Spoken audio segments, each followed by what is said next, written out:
certeza disso é dada pelo próprio Cristo a nós outros. Jesus foi quem nos asseverou: vós sois deuses, com D minúsculo, brilha a vossa luz, sereis capazes de fazer o que eu faço e muito mais. Então, se o Cristo nos asseverou que nós somos deuses, embora com D minúsculo, dada a nossa condição de criaturas e criação de Deus, o Deus único, ele chega até nós e fala que a gente vai ser capaz de fazer o que ele fez e muito mais ainda. O que é mais ainda? O que ele fez? Será que nós vamos ser capazes de curar no devido tempo um cego de nascença, um paralítico, uma mulher com fluxo sanguíneo constante e hemorroíça? Ele nos asseverou isso, e é interessante, por outro lado, que ele curou essa mulher hemorroíça, curou o cego de nascença, curou o paralítico, multiplicou pães, multiplicou peixes, mas ele não curou todo mundo. Ele poderia fazer assim, curar todo mundo que estava na Terra? Com certeza sim. Ele é o construtor do planeta Terra, como nossa escola. Ele tomou de Deus uma mônada do Sol e recebeu diretamente de Deus a missão de construir essa sala de aula nossa. Desculpe repetir aqui, mas é aqui com o que a gente está falando e vai falar. Construir essa sala de aula nossa de molde a que a gente pudesse, através dele, através do nosso corpo, templo do nosso espírito. E aí nós temos que depois fazer uma observação interessante. Através do nosso corpo, templo do nosso espírito, adquirir as virtudes que vão um dia nos colocar no nível desse Cristo Jesus. Por isso ele nos asseverou que somos Deus e seríamos Cristo. E de que maneira nós vamos conseguir isso? Justamente nos nossos testemunhos, nas nossas dificuldades. Por isso que o Cristo não curou todo mundo à época dele. Ele veio para mostrar que ele, como o Cristo de Deus, enviado por Deus e responsável por todos nós do planeta Terra e esses outros 3 planetas, estamos às voltas com a proteção e o amparo dele. Isso deve nos acalmar, isso deve nos auxiliar a manter a nossa confiança plena e integral desse Cristo Jesus. Não tem nada que pode nos afastar dele, a não ser a nossa própria ignorância ou a nossa própria indiferença, até nem ignorância, indiferença com esse Cristo que é todo o poder. Esse Cristo é o que inspira os nossos mentores aqui para nos auxiliar nos trabalhos que eles desenvolvem aqui, como prepostos desse nosso Jesus. Esse Cristo é que não vai voltar. Começa por ele.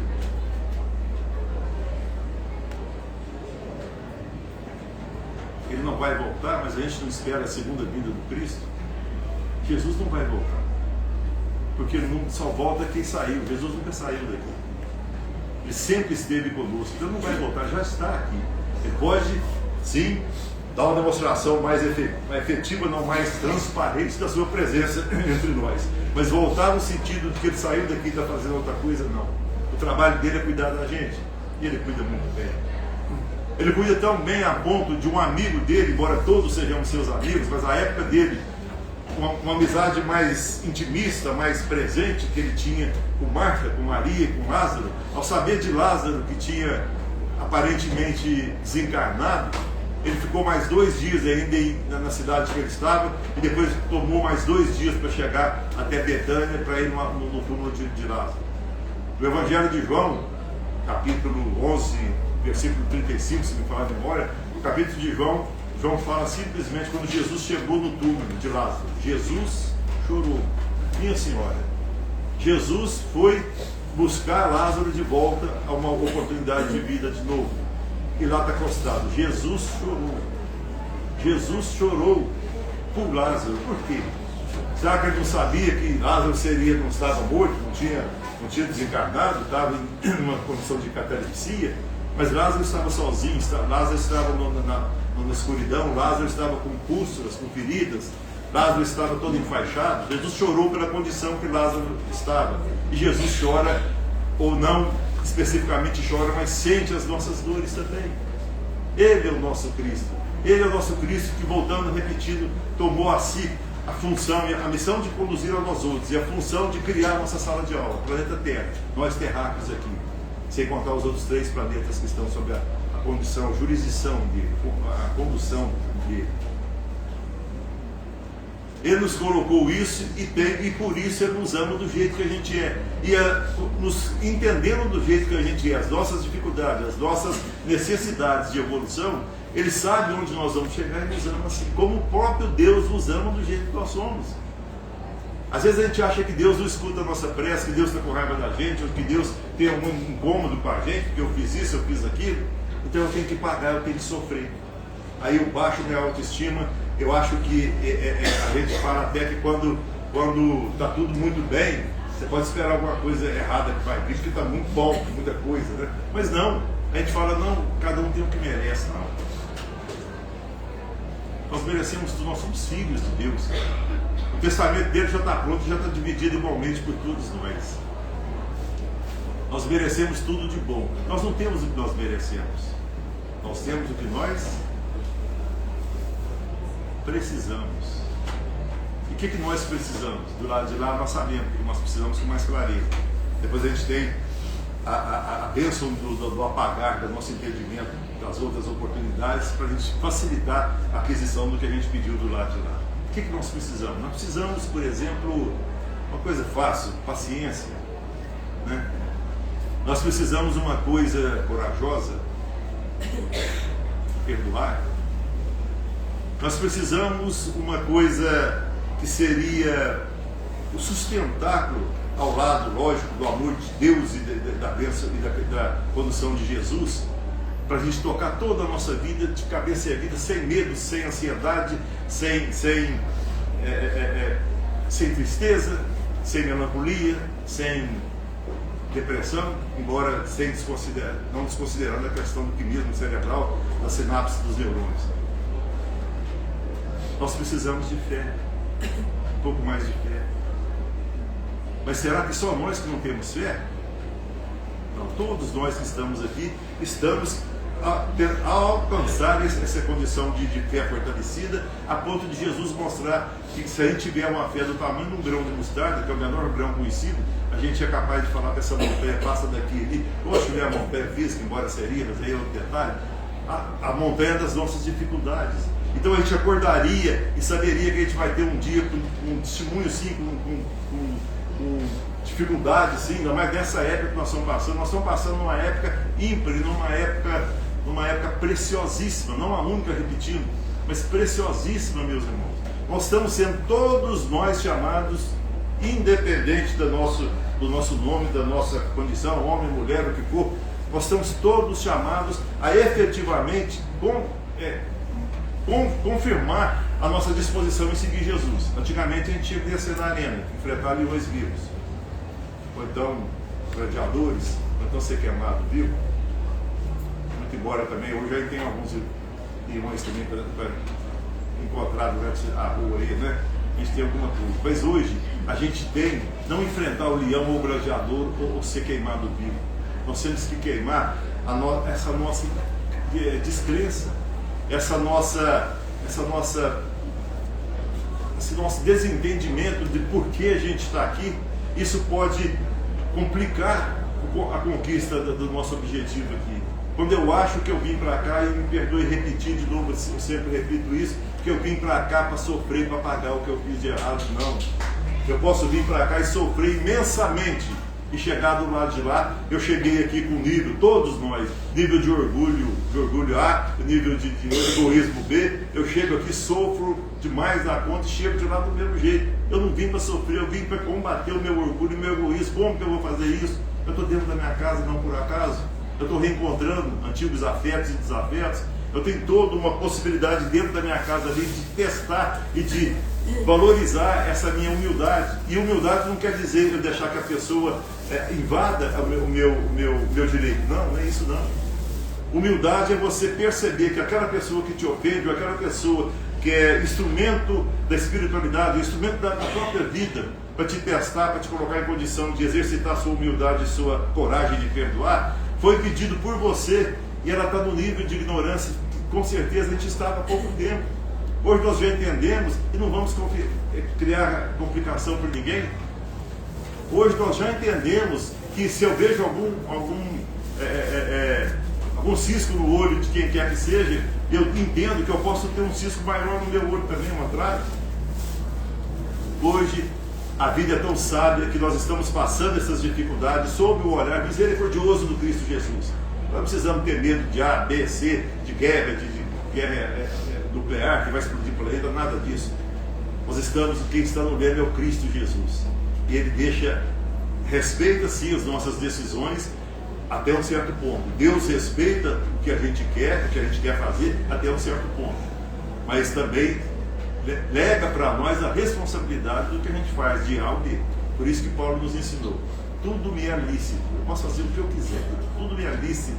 Ou seja, tudo me é favorável. Posso fazer. Legal. Mas nem tudo convém que eu faça. E então, meus irmãos, trazendo para esse nosso entendimento do esforço, do aprendizado da nossa humildade, de como combater o nosso egoísmo, a gente vai ver que todos nós estamos no mesmo nível de necessidades e querendo a mesma coisa. É interessante, eu já falei aqui daquele projeto Genoma, né, que coloca o DNA de cada um de nós, o projeto do código genético de cada um de nós, que o chimpanzé tem 2 a menos que nós, o mosquito tem 85% do nosso genoma, do nosso genético, o conceito genético nosso, né? Mas nós temos 99% de todos os seres humanos com a mesma intensidade do nosso genoma. Quer dizer, nós somos 99%, quase que nós somos gêmeos univitelinos, todo mundo é igual, ninguém é melhor que ninguém, não. Nosso código genético de cada um de nós, somando tudo, é 99% de cada um de nós. Ninguém é melhor que ninguém, todo mundo está procurando o melhor aprendizado. E é interessante de novo a gente passar a ver nessa condição do que a gente precisa fazer, vivendo uns com os outros. A gente lembra do homem no mundo, no nosso Evangelho segundo o Espiritismo. Sai convidado a conviver com pessoas de caráteres diferenciados. Não incomode a nenhum deles, não ofenda nenhum deles. Quer dizer, a gente pode viver como homem no mundo, mas nos respeitando uns aos outros. E hoje tem muito mais disso. É interessante, hoje a gente vê gentileza. Eu estava conversando com uma amiga ali fora antes da gente entrar aqui. Ela me contou uns 8 casos de gentileza assim, que brotou de uma série de situações. E hoje a gente tem. Hoje, às vezes, se você vai entrar com um carro numa fila de carro, se você fizer assim para a pessoa, posso entrar? Se ela te vê, às vezes ela não te vê, ela não escuta, então ela não deixa. Mas se ela te vê assim, ela para e deixa você passar. Né? Hoje a gente percebe já que os nossos filhos não são melhores que os outros. A nossa religião não é melhor do que as outras, embora a gente entenda que é o Consolador prometido pelo Cristo, não é melhor, mas nos esclarece de modo ímpar, contra qualquer uma outra. É melhor do que as outras no sentido de que nos esclarece o que Jesus colocou como tampado, sem a nossa compreensão à época. Então isso é que é capaz a gente alcançar essa nossa encarnação presente, a gente atuar sobre essa condição de todos nós irmãos que somos. Né? E aqui é interessante também a gente perceber que na passagem de Paulo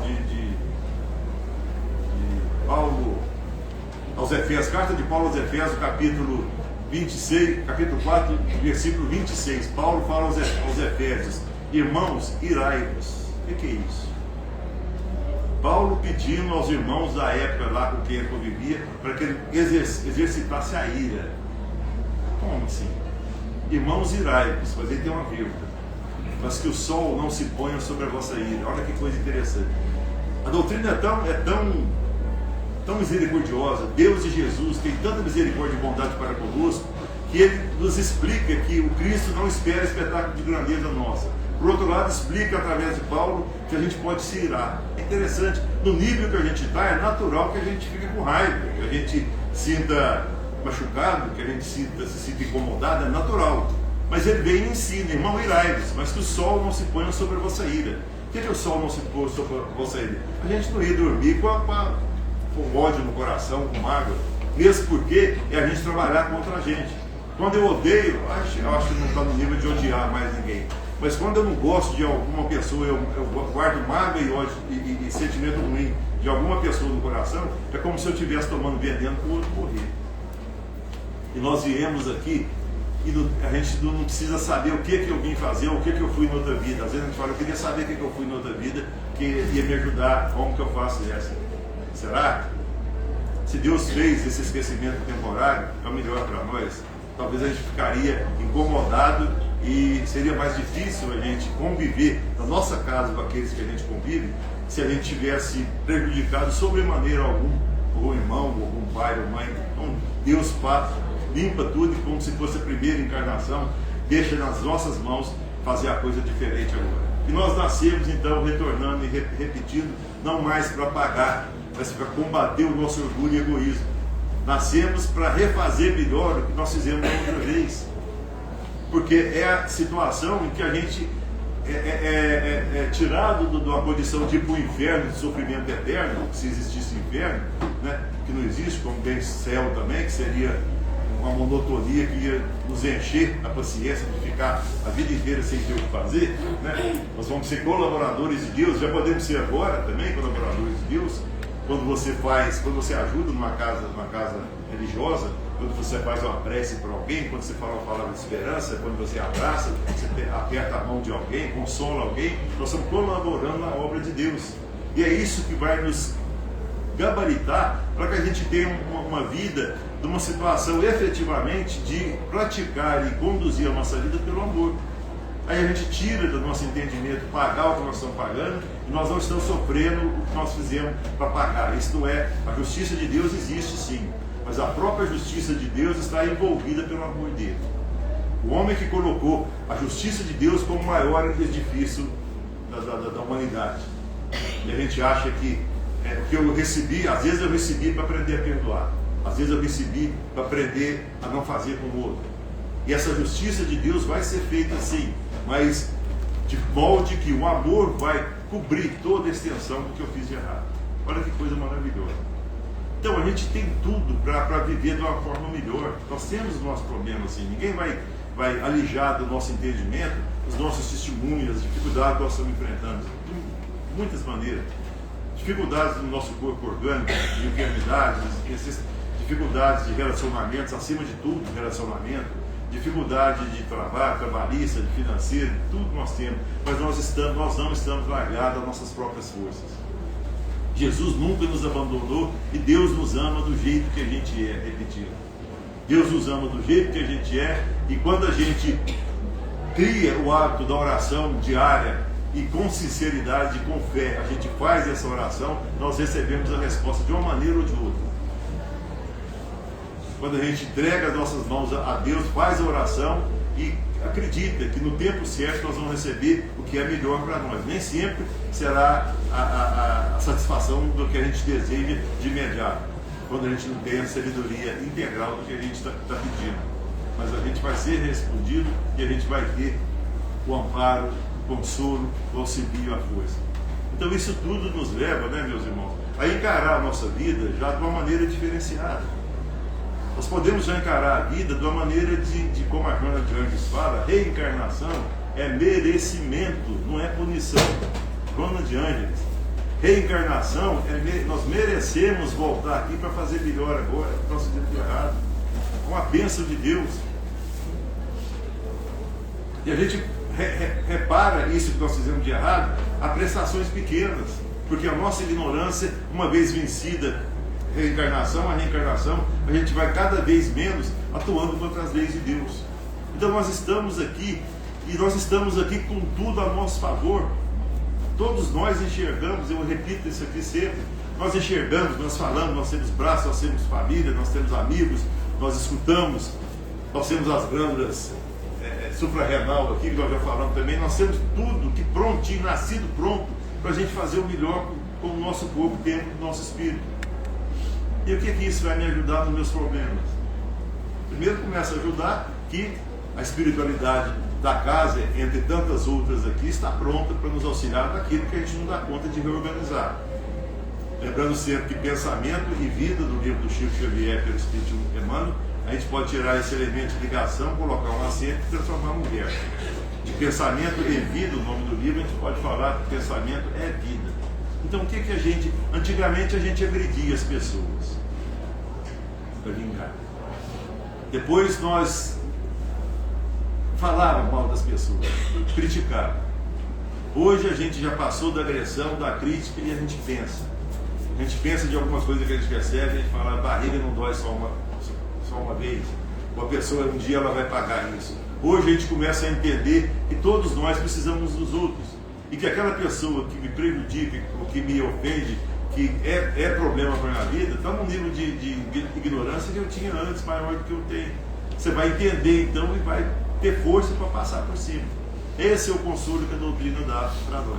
Essa possibilidade, repetindo, nós pedimos antes de nascer, porque do lado de lá a gente tem outro entendimento de 90, 80, 100 anos. Do lado de lá isso aí vai. E realmente é. Nós somos seres eternos. Nós temos a eternidade para fazer isso que a gente veio para fazer. O interessante é que quanto mais rápido a gente faz essa mudança, que mudança é essa? Eu vou ser bonzinho igual Jesus, igual o Chico Xavier, igual o Dr. Bezerra, igual o Dr. Davi Pastor? Não, nos damos conta ainda não. Eu vou só evitar numa discussão de levar isso para frente até que gere uma complicação maior. Eu vou ter a coragem de calar e esperar no dia seguinte para que a pessoa, poeira abaixo, a pessoa faça uma reflexão e perceba que ela está equivocada, eu perceba que eu estou equivocado e posso voltar à convivência. Ou a gente faz isso, meus irmãos, ou efetivamente nós não precisamos morrer se existisse para ir para o inferno. Nossa vida já é um inferno. Porque se tudo eu levo a ferro e fogo, se tudo tem que ser do jeito que eu quero, eu não aceito que a pessoa pense diferente de mim. A pessoa me faz isso ou aquilo, eu não devolvo a ofensa ou a crítica, mas também não converso mais, não preciso dela, ela não paga minhas contas, eu não preciso dela. Isso todo mundo faz, Jesus falou, isso os publicanos fazem também, que eram considerados pessoas de maior ignorância. O que nós temos que fazer? Deixar fazer o que quiser comigo? Não. Mas ele falou que se alguém te bater numa face, você oferece a outra. Mas isso é deixar bater. Não. Se oferecer a outra é a gente não vingar. A gente não precisa de vingar.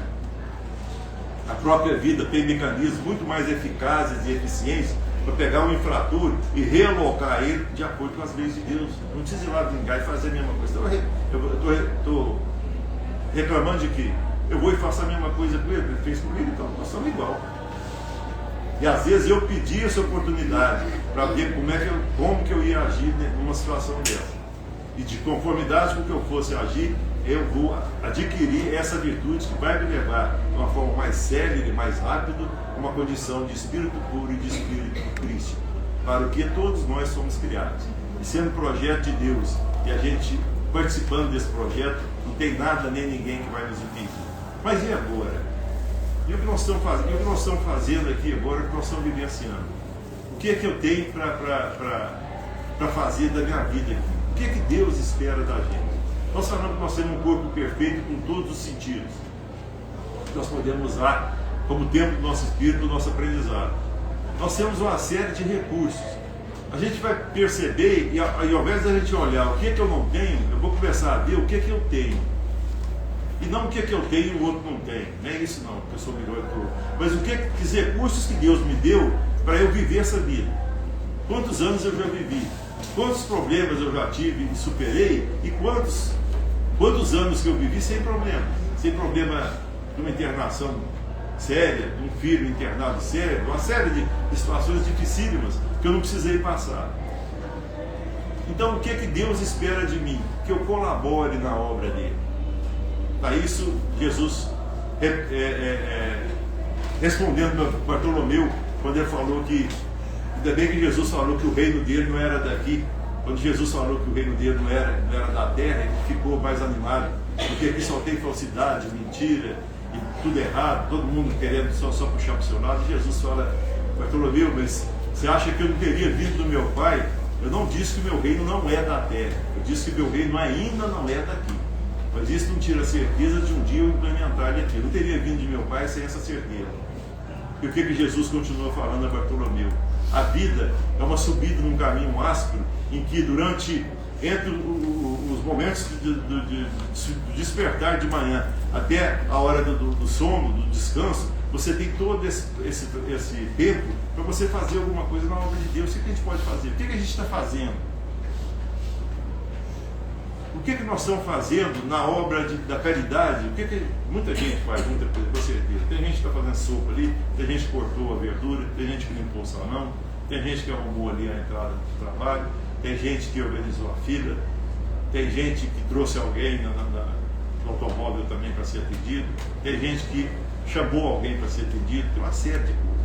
Então eu tenho que parar e falar assim, disso tudo que as pessoas estão fazendo, o que eu no meu momento, na minha vida, o que eu estou fazendo de auxílio a alguém? Não, mas eu não posso agora, porque eu olho a minha mãe, eu olho a minha avó, eu olho meu filho, eu estou com outro problema sério para resolver, onde eu trabalho, isso é tudo bem. Tudo bem. Agora você não tem tempo. Agora está todo mundo correndo, mas se sabe agora quando deu um churrasco, você tem tempo na hora, né?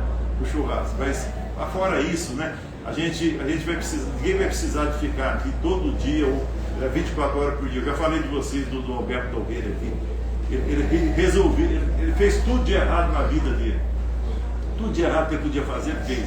Pediu para nascer sério, com ranceníase, com abrir o coração para trocar a válvula quando nasceu, ser julgado no monturo. Pediu de tudo, mas ele não aguentava. Mas é isso que acontece quando a gente está de lado de lá. Mas não nós erramos tanto assim, né? Não é no nosso caso, graças a Deus, né? Nós teríamos uma situação dificílima aqui, não estamos. Nós temos as nossas dificuldades, os nossos testemunhos, mas em condição de relevar e passar, correr o ensinamento disso, né? Ele pediu para nascer de toda forma, assim, e ele ia nascer no livro Estante da Vida, Psicografia do Chico Xavier, pelo Espírito Berti Campos, O Compromisso. Quem tiver curiosidade, o livro Estante da Vida, a lição chamou O Compromisso. Ele pediu para nascer de tudo contra ele, mas ele não aguentava mais ficar do lado de lá com a culpa do que ele fez na vida dele, atrapalhando centenas de pessoas, mentindo, roubando, tirando a vida, fazendo de tudo. Ele não aguentava mais ficar lá. E ele não estava no inferno, não. Ele estava no inferno dele, na consciência dele. Porque onde está o nosso entendimento do nosso Deus? A nossa consciência. E esse entendimento também, o céu, Jesus falou, não procurei o céu, o paraíso aqui ou acolá. O céu está dentro de vós, dentro do nosso entendimento, da nossa consciência, tanto o inferno quanto o sol, quanto o céu. Então ele estava no inferno lá, mental, ele pediu para nascer de toda forma, e para resolver toda a vida dele, eu já falei aqui, desculpe repetir, mas é muito interessante a resposta. Para resolver todo o problema dele, ele teria que fazer, depois dos 30 aos 60 anos, doar 8 horas por semana do tempo dele numa casa religiosa, uma casa espírita. Ele ia lá na casa espírita ajudar, quem está organizando aqui, arrumando, conduzindo, trabalhando aqui. 8 horas por semana, mas ele iria fazer um trabalho de acolhimento, conversar com pessoas com dificuldade, trocar ideia com as pessoas, ou dar passe. 8 horas por semana. Eu tive a curiosidade, já falei aqui também, de falar, poxa, mas 8 horas por semana é muito, né? O dia tem quantas horas? 24. A semana tem quantos dias? Nossa, me dúvida, né? Começa aqui de domingo. A semana tem quantos dias? 7, né? Eu fiz essa conta aqui, não lembro mais o que deu, mas se você multiplicar 7 dias por 24 horas, você tem quantas horas a semana tem, não é isso?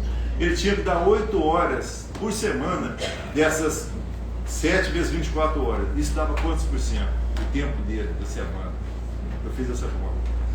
E arredondei para 5%. Significa o quê? Alberto Nogueira, que pediu para nascer cego, com ranceníase, paralítico, com o coração com problema, com tudo de ruim, abandonado. Ele queria tudo de ruim, só queria nascer, para resolver a vida dele, que ele não aguentava mais. Ele, dos 30 aos 60, daria 5% do tempo dele semanal numa casa religiosa para poder fazer o bem, ajudar alguém, fora da caridade de uma salvação. 5%, ele, 60 anos, estava zerado, beleza, podia continuar em paz. Ia nascer perfeito, sem ranceníase, sem cegueira, sem falando, escutando, andando, normal, corpo normal, igual o nosso, normal. Só que ele tinha que dar 5% por semana, eu repito, 5% por semana, para poder ajudar numa casa espírita, numa casa religiosa, para poder fazer o bem. 5%. 95% do tempo dele estava por conta dele.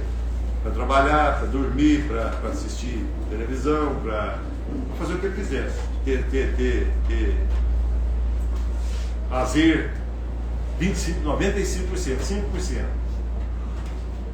Depois a gente pode ver aí o que ele fez quando ele nasceu, né? E a partir dos 30 ou 60, até os 30 ele tinha tudo para organizar. Nasceu numa casa espírita, num lar espírita, com pai e mãe espírita. E ele depois teve a possibilidade de usar esse tempo. E a gente convida, então, todos nós, né, para esse tempo todo que a gente tem, a gente começar a fazer a mudança nossa, não sendo igual a Jesus, ou sendo igual a Chico Xavier, ou a Teresa de Calcutá, mas parar e pensar, o que é que eu posso fazer para o meu próximo? Eu posso... Quantas frentes de trabalho tem aqui na casa? Igual já falou? Até 28? 28 frentes de trabalho? A coisa é tão boa que nós não precisamos fundar um centro ou abrir um novo processo para a gente poder ajudar. Nós temos 28 aqui na casa, lá na nossa casa também, deve ter por aí também uns 25, 30 frentes de trabalho. E toda casa tem. Nós temos aqui na casa 28 frentes de trabalho.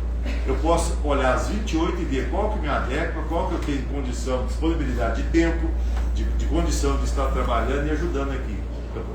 Se eu quiser, posso fazer isso. E talvez com isso aí eu vou estar sendo misericordioso, e Jesus nos ensinou que bem-aventurados os misericordiosos, porque alcançarão misericórdia. E a vida nos devolve, de certa forma, aquilo que a gente doa, que a gente dá. Ah, mas então se eu for ajudar aqui, meus problemas vão acabar tudo, não vou ter mais nenhum problema, não.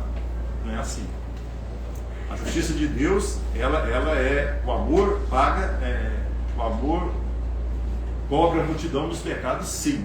Mas eu tenho responsabilidade daquilo que eu fiz, vai ser de uma forma diferente. Não tem a história que a gente fala do dia a dia, se a pessoa foi responsável por uma pessoa perder o braço, e ela age tão bem durante tanto tempo que ela perde um dedo, uma unha, não tem isso? Por quê? Porque o amor de Deus vai ser levado em conta a nossa ignorância, nós fizemos errado, para agora a gente poder reparar, através da prática do bem. Então fazer bem não é ser bonzinho, não, é ser inteligente. É questão até de inteligência mesmo, não é nem de bonzinho, é de inteligência. Nós estamos aqui em Uberlândia, moramos aqui em Uberlândia, temos essa casa aberta, entre outras, mas essa aqui que a gente frequenta aqui, tem a frente de trabalho e com certeza eu acredito que quem quiser vai poder ser alistado numa frente de trabalho dessa, não é? Porque a ilha é grande, mas os trabalhadores são poucos, né? Tem muito trabalho e pouco trabalhador. Então aqueles que quiserem alistar, se tiver tempo, se tiver disponibilidade, se não tiver outra prioridade agora, a pessoa está estudando para fazer vestibular, a outra está cuidando dos familiares, a outra está começando um emprego agora. Então, aquele que tiver disponibilidade, vai falar, poxa, o que eu posso ajudar? Né? Lá no centro do nosso lado tem uma senhora que faz sapatinho para gestante, carente, que a gente faz o enxoval, ela faz sapatinho, né? E fica bonitinho o sapatinho dele. Às vezes não fica mais largo, mas fica uma, depende do menino. Mas tem um pé pequeno, os grandes mesmo. Hein? Nós temos um pé pequeno, os mais grandes. Quem não quer pé pequeno vai. Não pode misturar os dois, né? Então, olha que gente, e outra coisa, você vai fazer isso, te dá prazer. Isso te dá prazer. Se você vai ajudar em alguma coisa, né? Alguma coisa que você vai fazer, você vem ajudar na casa aqui, você vem cá ajudar, você sai feliz, você esquece seus problemas. Não é que vai resolver os problemas, mas vai te ajudar, dar força e dar certeza que você não está sozinho. Enfim, você vai ter certeza que você vai resolver como resolveu já ele e outros para trás. Esses que nós estamos passando agora, todos nós, vai passar também, vai resolver, porque Deus é nosso Pai, Ele não é padrasto, Ele nos ama do jeito que a gente é, Jesus nos auxilia, nosso anjo de guarda, que é o espírito mais evoluído, mais maduro, com mais reencarnações, está do nosso lado nos inspirando para nos ajudar. Às vezes a gente não escuta Ele, às vezes a gente não tem tempo, então a gente não, às vezes nem é questão de tempo, é questão de refletir. Poxa, como é que é a minha ligação com o meu anjo de guarda? Como é que é a minha ligação com Jesus, com Deus na prece? A gente vem para ajudar aqui e sai feliz de poder ter ajudado. E isso depois vira um hábito. Esse hábito é igual exercício. Te faz bem o corpo, o exercício. Te faz bem o espírito, a prática do bem. Meus irmãos, mas hoje nós estamos muito melhor do que em outras épocas passadas. E vamos agradecer sempre a Deus. Nunca, nós temos um dever de agradecer a Deus, a começar pelo nosso corpo perfeito, com as suas limitações naturais mesmo, de desgaste, etc., de uso, né? Mas tudo que a gente recebeu como tempo do nosso espírito. Vamos agradecer ao nosso Deus. Eu agradeço a oportunidade, agradeço a casa mais uma vez pelo convite, pela oportunidade, e a cada um de vocês pela paciência. Deus nos abençoe hoje por todo sempre. Muito obrigado.